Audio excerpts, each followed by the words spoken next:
ራሱ ሰውየው ከተናገረው እንነሳ። ለሁለት ከፍሎ ነው ይሄንን ነፃ ወጥቷል። ወደ ግራ ወደ ቀኝም ወደፊትም ወደ ኋላም ማየት አያስፈልግም። ኦሮሞ ሙሉ በሙሉ ነፃ ወጥቷል። ቢሊሶሜራ ነፃ ወጥቷል ፒሪየድ ነው ያለው። አንደኛ ኦሮሞ የጠየቃቸው ጥያቄዎች 3 ናቸው። የኦሮሞ ጥያቄ የሚባሉት 3 ናቸው። አንዱ የኢኮኖሚ ጥያቄ ነው፣ የመሬት ጥያቄ ነው። አንዱ የማንነት ጥያቄ ነው፣ የባህል ጥያቄ ነው።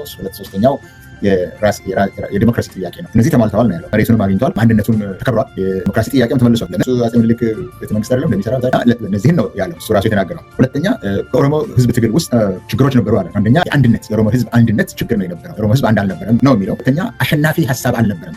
በኦሮሞ ውስጥ አሸናፊ ሀሳብ አለመኖሩ ኦሮሞ ህዝብ ትግል ረጅም ጊዜ እንዲወስድ ሆኖ ነበረ። ሶስተኛ ስትራቴጂካዊ ግብ አልነበረው ነው የሚለው። አሁን እነዚህ 3ቱ ጥያቄዎቹ ሙሉ በሙሉ ተመልሰዋል ነው። እነዚህ ችግሮች ናቸው የሚባለው ደግሞ ተቀርፈዋል። ይህንን እኔ የቀረፍኩት የኦሮሞን ህዝብ አንድ አድርጌያለሁ። ሁለተኛ አሸናፊ ሀሳብ አምጥቻለሁ። ኢዳሞ መደመር የሚለውን ነገር ከገዳ አስተሳሰብ ውስጥ አውጥቼ ለኦሮሞ ህዝብ ብቻ ሳይሆን ለኢትዮጵያም፣ ለምስራቅ አፍሪካም፣ ለጠቅላላው አፍሪካም እንዲያውም ለዓለም ብሎ ስማ ይሄን ለዓለም ብሎ አረብ ቋንቋ ተተርጉሟል፣ በፓኪስታን ቋንቋ ተተርጉሟል፣ በራሻ ቋንቋ ተተርጉሟል ነው ያለው።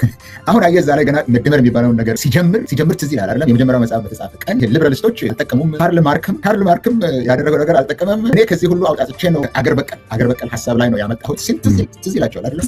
ከቀኝም የመጡትን ከሁለቱ አውጣጥቼ ሀገር በቀል ሀሳብ አምጥቻለሁ ያለውን አሁን እሱ ራሱ ነው ያስተራገመው ይመስለኛል። ወደ ራሻዎቹ ፈልገው የተረጎሙት አይመስለኝም። ፓኪስታኖችም ራሳቸው ተርጉሞት አላውቅም፣ ግን የኢትዮጵያ አምባሳደር ፓኪስታን ላይ ያለው ለፓኪስታን ሲሰጥ አይቻለሁ። ነገሩ ረጅም ነው። ይሄንን አሸናፊ ሀሳብ ከኦሮሞ ህዝብ ውስጥ አውጥቼ ይሄው ለዓለም አበርክቼልሃለሁ፣ ከዚህ በላይ ምን ትፈልጋለህ ነው። ይህን ችግር አስወግጄልሃለሁ፣ ስትራቴጂክ በሆነ መንገድ ደግሞ እየሄድንበት ነው፣ የድሮቹ አልነበሩም ነው የሚለው።